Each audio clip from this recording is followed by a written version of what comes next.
Bien decías que no hemos dicho las vías de comunicación. Hay que recordar aquí que estamos en varias bandas. Ahora sí que en varias bandas estamos, además de en el canal 14 del SPR, también estamos en las su plataformas cuenta digitales, de YouTube. ¿verdad? Exacto, las plataformas digitales.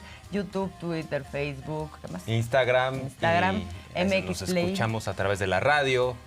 Y Altavoz Radio, ¿no? Y nos escuchamos a través de la radio, ahí en nuestra página web, altavozradio.mx, y en nuestras 4 estaciones, 104.3 FM en Coatzacoalcos, 102.9 en Colima, 103.5 en Mazatlán y 101.1 en Tapachula. Ahí ya cada día veo menos.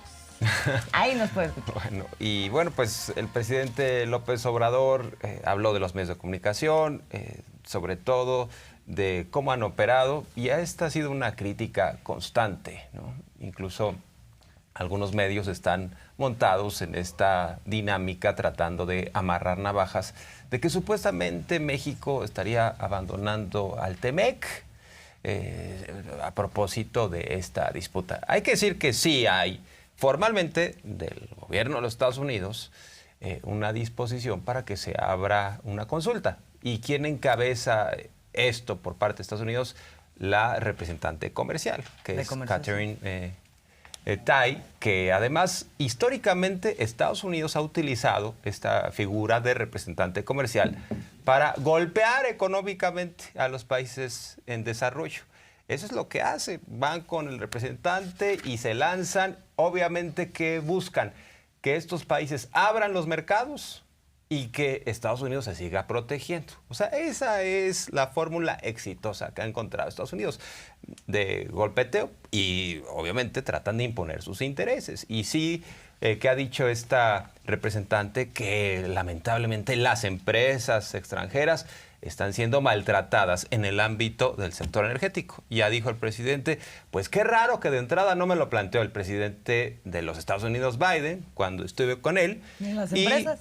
Ni las propias empresas, y ahora pues resulta que hay esta inconformidad que no nos parece justa, pero eso no implica que nos vamos a salir como algunos medios están tratando de llevar ese escenario, amarrando navajas, diciendo López Obrador está fuera de sí, está poniendo en riesgo la economía de México. No va por ahí. Así es, particularmente el Reforma ha traído esta agenda de una manera muy persistente, y hoy pues ahora sí que se puso picoso el ambiente porque estuvo el representante de Reforma ahí en la mañanera del presidente, y tuvieron este intercambio. El primer posicionamiento es no va a pasar lo que quiere Reforma. Vamos a escuchar. ¿Es una posibilidad real que México pueda salirse del TEMEC por esas Eso diferencias? Es lo que quisiera el Reforma. Si yo te contesto eso, el encabezado del Reforma sería ese, porque les urge que nos peleemos, nos necesitamos mutuamente.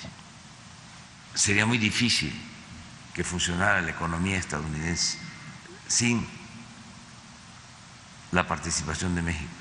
Así como a nosotros nos importa mucho tener buenas relaciones con Estados Unidos, a ellos también. Ya no es el tiempo de antes, no va a pasar lo que la mente calenturienta de los articulistas del Reforma están pensando, porque su fobia, ¿no?, los hace imaginar cosas, quisieran que nos vaya mal. Eso solo que haya una decisión política de la Casa Blanca, así, una ruptura. Y aún así, les aseguro que seguiría llegando inversión. Ahí todavía estaba ronco el presidente en ese momento de la mañana, luego se le fue quitando. Pero, bueno, pues ahí está el planteamiento. Esto no va a ocurrir. Hay razones de fondo para que no ocurran, pero hoy, como otras veces ya lo ha hecho, pero hoy lo detalló de una manera muy particular, de qué cuál fue la forma o el escenario en el cual después se da esta consulta en el TEMEC. justo después de que regresa de este viaje que hizo recientemente a Estados Unidos, donde tuvo una entrevista de alto nivel con el presidente Biden, también se reunió con empresarios, dice, vimos cosa por cosa, lo detalla el día de hoy, y por eso el asombro cuando en algún momento le dicen, oye, está esta consulta, pues ¿de dónde salió? Vamos a escuchar. No se debió solicitar la consulta, no había motivo, no se informó bien al gobierno de Estados Unidos. Nosotros llevamos a cabo, pues, 15 días antes de esa solicitud de consulta, una reunión con empresarios estadounidenses, estuvo el embajador, se vio caso por caso, dediqué 2 semanas a atenderlos, 18 empresas, y se resolvió la mayor parte de los asuntos. No solo eso, se hicieron compromisos de inversión por $25,000 millones. Ya se están firmando contratos con ese propósito. En otros asuntos, inclusive, habían acusaciones de que terminales de combustible se utilizaban para contrabando. Se llegó a un acuerdo de suspender denuncias con el compromiso de que si se volvía a llevar a cabo una práctica de esa naturaleza, se cancelaba por completo el permiso de importación. O sea, así, caso por caso. Y bueno, pues también destacar que en el pedir está el dar. Y en todo caso, aquí estamos hablando de lo que señala la Constitución de México, lo que señala el propio TEMEC, que reconoce la soberanía de nuestro país respecto a los asuntos energéticos. Entonces, sí, claro. ¿Cuál es la discusión? Pero algunos dicen, es que Catherine Tai, esta representante comercial de los Estados Unidos, es muy dura. Bueno, no solo es dura, es majadera, de acuerdo a lo que plantea el presidente López Obrador. Y dice, es como si nosotros los presionáramos de una forma muy clara y hasta grosera en los temas migratorios. Nosotros podemos dar nuestra opinión públicamente, pero no podemos decirles ya cambien la ley el día de mañana, así como de plano esta representante comercial lo está sugiriendo. O sujetar acuerdos bilaterales a que hagan un cambio en sus leyes, ¿no? O sea, sí. Eso jamás se ha planteado de esa manera desde acá. Muy interesante lo que dices, porque de alguna manera también el presidente López Obrador da a conocer estos datos y dice, nos necesitan mucho. Incluso hay quienes han hecho cuentas y sostienen que el TEMEC genera tantos empleos en México como en los Estados Unidos. O sea, no es tan fácil para los norteamericanos amenazarnos con que también se cancela todo, porque van a perder tantos empleos como los mexicanos, ¿eh? Sí. Entonces ahí está lo que plantea. Vamos a escuchar, presidente. Y viene la consulta y totalmente majadera, en un tono soberbio de prepotencia, haciendo referencia de que la reforma energética que se había llevado a cabo en el país era la panacea, cuando nosotros sostenemos lo opuesto, pero además porque fue un desastre para los mexicanos, diciendo que era muy buena la reforma y que además lo que nosotros estábamos haciendo estaba mal al reformar nuestra ley eléctrica. ¿De cuándo acá un gobierno extranjero, con qué derecho va a decidir cómo deben de ser las leyes en otro país? Bueno, y justo mencionabas hace un rato, Jorge, el hecho de que ¿a qué se atienen los inversionistas? Porque esta primera parte en donde el presidente dice, eso no va a pasar, nos necesitamos mutuamente, solo podría pasar si de plano hubiera una ruptura con el gobierno de Joe Biden, así de manera oficial, y aún así habría inversiones. ¿Y por qué habría inversiones?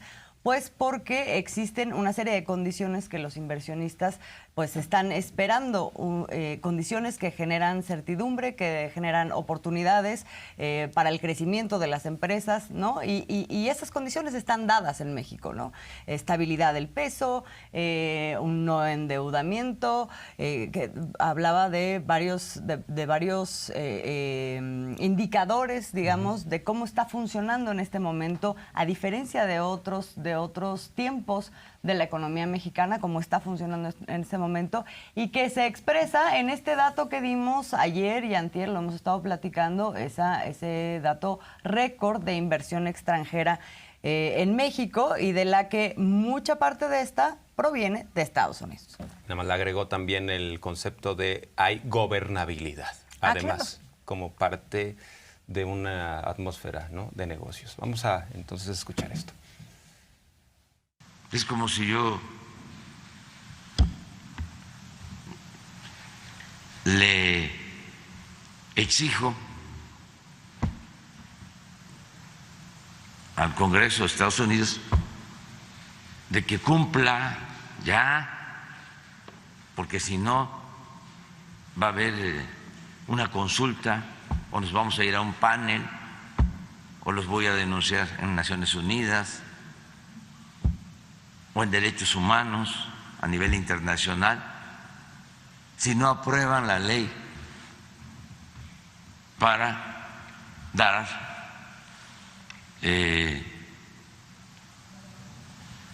pues la nacionalidad estadounidense a quienes llevan años trabajando honradamente en ese país. Si no se regulariza la situación de los migrantes. Pues una mañanera en donde se habló del escenario internacional, incluyendo el tema en específico de Argentina y lo que se está viviendo allá, una persecución en contra de Cristina Fernández, vicepresidenta, hay que recordar que fue presidenta de esa nación, y ahora los conservadores están tratando de llevarla a prisión supuestamente por corrupción. Le quieren dar hasta 12 años. La acusación es que en su mandato habría dado pues de forma corrupta ciertos contratos de obra pública, y eso implicaría incluso su inhabilitación.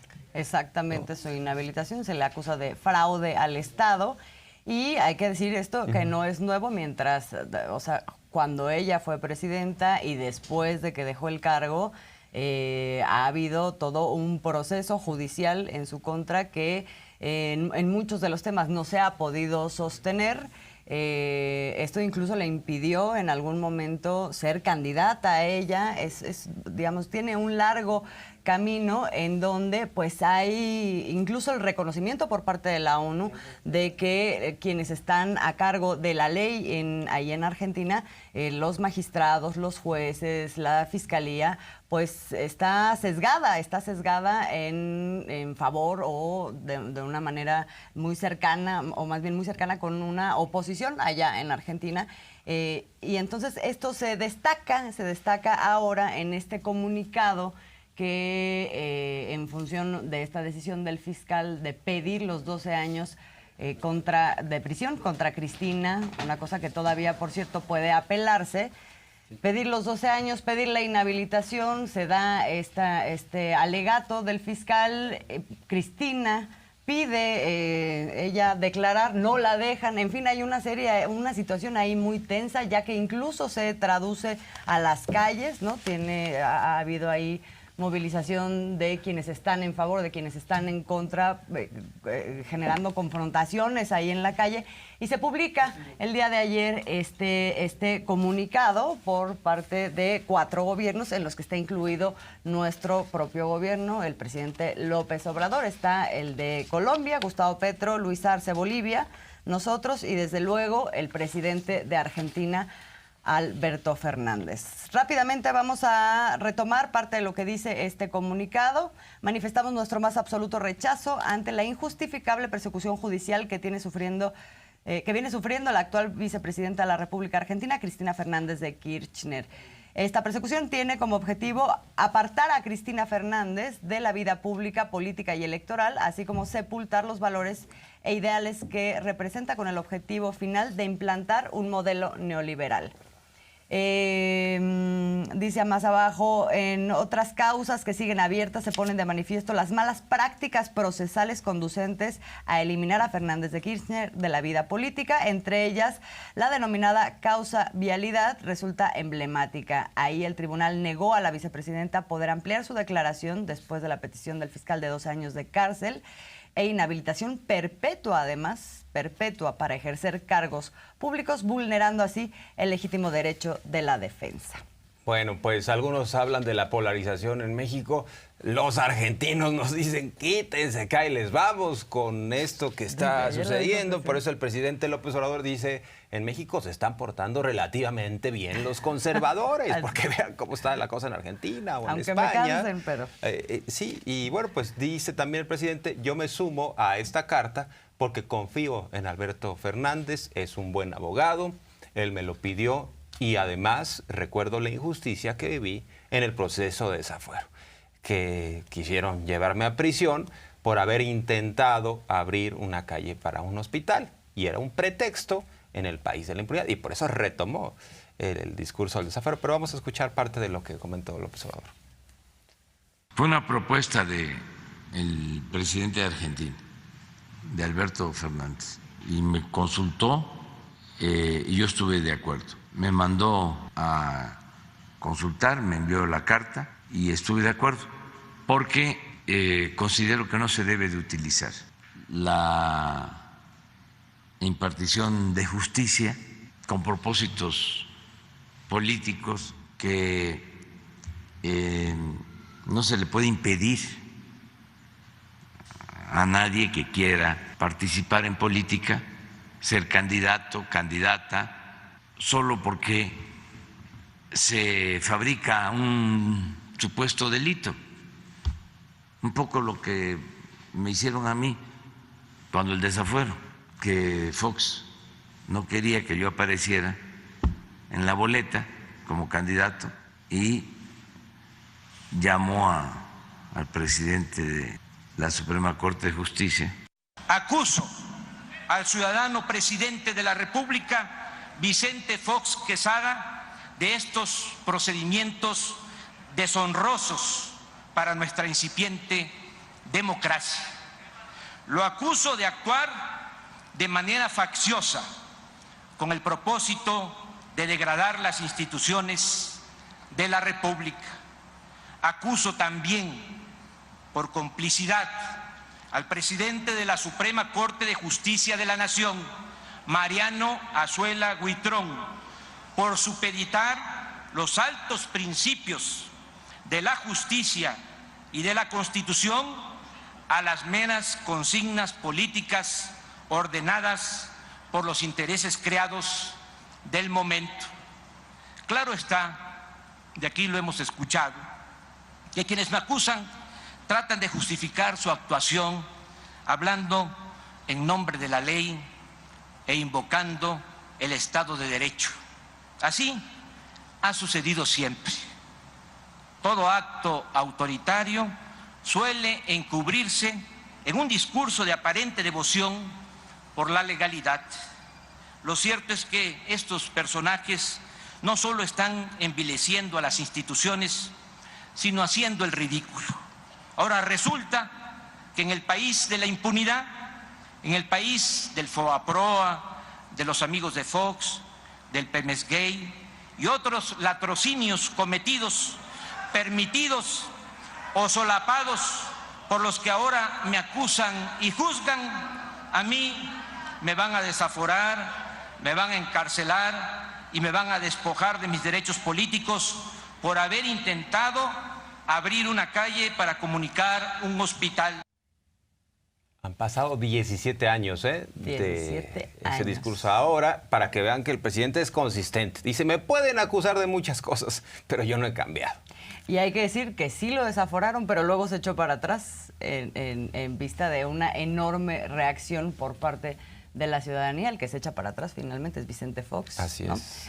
Pero bueno, el Congreso sí lo desafuera por haber abierto la calle de un hospital, y creo que es importante aquí establecer, y el presidente lo hace esta mañana, la diferencia con otros casos, sobre todo ahora que hablamos de la judicialización de situaciones como la del caso Ayotzinapa, en donde está en juego el ex procurador Jesús Murillo Caram, a quien se le está siguiendo ya un proceso. Por cierto, el día de ayer fue su audiencia de vinculación a proceso. Quedó vinculado a proceso por los delitos de tortura, desaparición forzada y... ¿cuál fue la tercera? Contra la Administración de Justicia. Y contra la Administración de Justicia. Efectivamente, se queda también en prisión preventiva justificada, y ahora pues van a haber 90 días de esta investigación, del periodo de investigación, para ver entonces qué se desahoga después y qué se define. En este caso todavía me parece, por lo que se ha dicho, pero ya estaremos llamando también a un especialista para que nos diga cuál es el estatus de las cosas, me parece que todavía podría presentarse la posibilidad de que se diera un criterio de oportunidad para que se ampliara la investigación. Pero si no, entonces habrá un juicio y habrá una sentencia con Jesús Murillo. Eso sí se puede darlo por hecho. Ahora, retador Murillo Caram ante el juez. Dijo, no han podido tirar la verdad histórica. Así se lo comentó, pero el juez no le creyó ese cuento del montaje histórico. Y también López Obrador dijo, lo que pasa es que Murillo Caram inventó cosas. Y es diferente a lo que sucede, por ejemplo, en el caso de Cristina, ¿no? Sí, Fernández. vamos viendo las diferencias. Vamos a escuchar qué fue lo que dijo. Me lo pide el presidente. Alberto, además de ser una gente recta, honesta, es abogado y buen abogado. Entonces no me va a pedir algo que no esté él seguro de que se trata de una injusticia. Lo de Murillo Caram, pues, es totalmente otra cosa, ¿no? Es opuesto. Él era procurador, suceden estos hechos lamentables y él inventa lo sucedido, y algo muy grave, porque estamos hablando de la desaparición, del asesinato de 43 jóvenes. Hay diferencias, hay pequeñas diferencias entre un caso y otro, a pesar de que ahorita también en medios y por parte de ciertos actores políticos se esté apelando a la figura de la persecución política en el caso Ayotzinapa. Así es, tenemos que hacer una pausa, ¿no? Y ya regresamos con más.